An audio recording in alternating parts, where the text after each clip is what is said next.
लग्नाहून परतणाऱ्या वराडींचा जागीच मृत्यू झालाय। 5 जण या अपघातात ठार झाले। भंडारा जिल्ह्यातील पवनी तालुक्यातील अड्याळ इथं कोंडा कोसरा येथून लग्न समारंभ आटपून वराड परत येत असताना भरधाव अज्ञात ट्रकनं मारुती व्हॅनला जोरदार धडक दिली।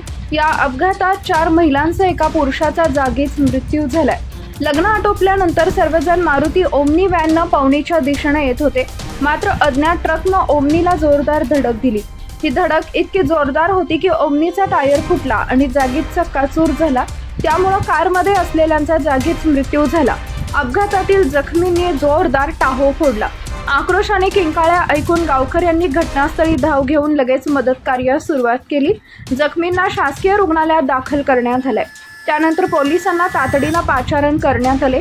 ट्रकचा चालक फरार झालाय, त्याचा शोध पोलीस घेत असल्याचं सूत्रांनी सांगितलंय। या अपघातात 3 जण गंभीर जखमी झाले असून त्यांना तातडीने रुग्णालयात दाखल करण्यात आले। या तिघांवर उपचार सुरू असून त्यांची प्रकृती स्थिर असल्याचं सांगितलं जात आहे।